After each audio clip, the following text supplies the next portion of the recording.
I'm just staring at the screen. Maybe I could do something while I'm waiting. I could like record something. I don't know.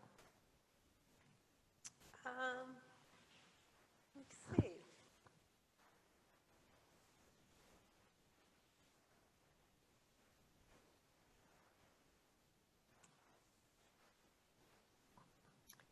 We talked to you today about Buti Yoga and where it came from, things that it will help to accomplish, and just the reasoning why we do Buti and why so many people love it so much.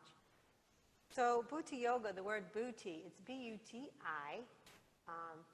It's an Indian Marathi word that means to cure to something that's been kept secret or hidden inside. So we think of it as your empowerment or something inside that needs to be let out. Sometimes it's something negative or anything that doesn't serve you. We get it and we dig deep for it. We dig deep for that root. Dig deep for it, get it up, get rid of it. It comes from the word jadi buti, which comes from Ayurvedic medicine. And just like the root, you have to really dig deep to get to that root.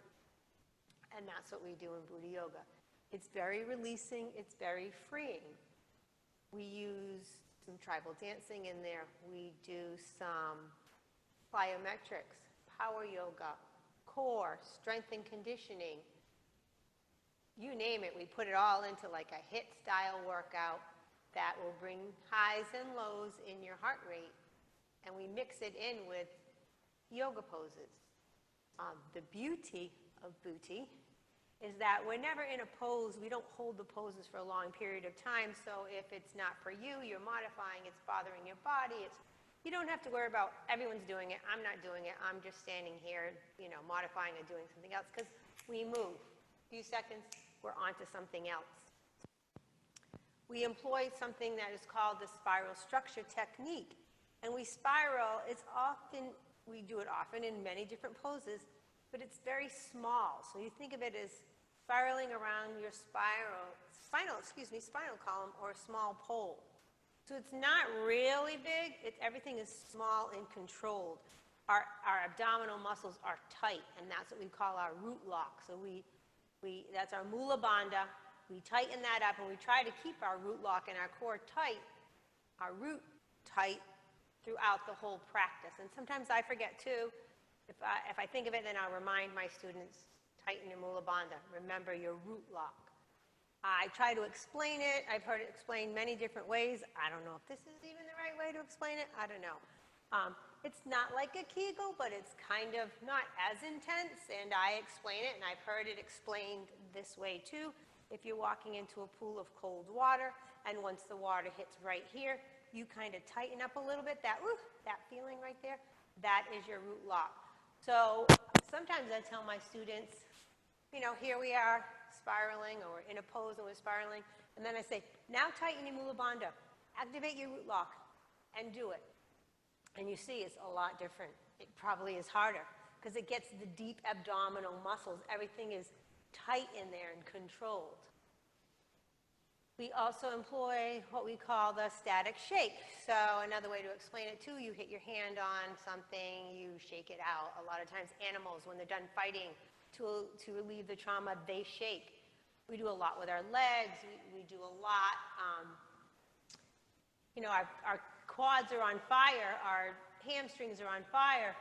So we shake it out to relieve. So we could be standing up, and we shake, and we just kind of shift your weight from side to side, kind of like your legs are stuck in mud and you can't get them out. So we even lean forward, we keep doing it, and we move to music. We also, if we're in our downward facing dog, I'll do it this way.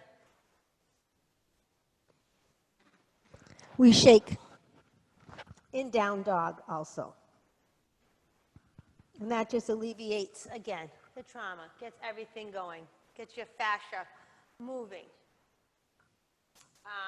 It's not choreographed ahead of time, so it just kind of goes with what the music dictates. So sometimes in the beginning of my class, I'll say, okay, we're going to go over Vashisthasana, or we're going to go over the proper way to do whatever I'm thinking that maybe I'm putting in my class that day, and then I just don't do it. They're like, hey, we never did burpees. Hey, we never did. Because when the beat drops, then I'm just in my mind for what the music calls for and then what the class calls for. So we don't do, that being said, we don't do the right side and then go right over to the left side. We'll do the right side and we'll get to the left eventually to even it out. I won't cue any water breaks. Sometimes if I'm totally dying, I'll get water, but when you want water, you just get it. You just do what's for you. You listen to your body.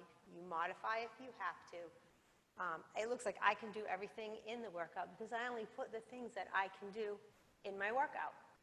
There's the other things I can't do, I work on those at home to try to incorporate them into my Buti workout.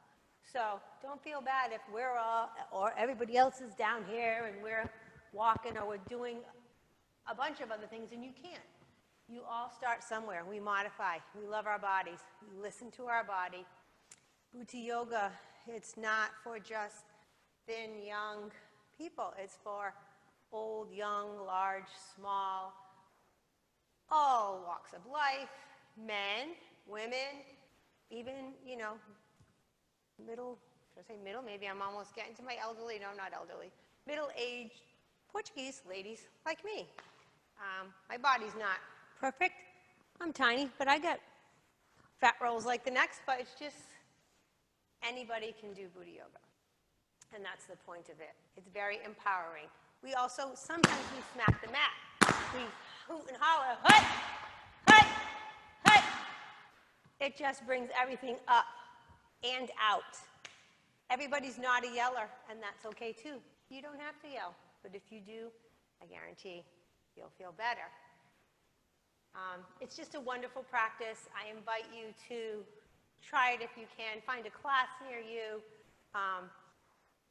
Go to butiyoga.com. Reply to me in this, from this video if you want more guidance on where you can get a class or finding out the basics of Buti Yoga, and I'll try to help you out. Namaste. I hope you love it as much as I do.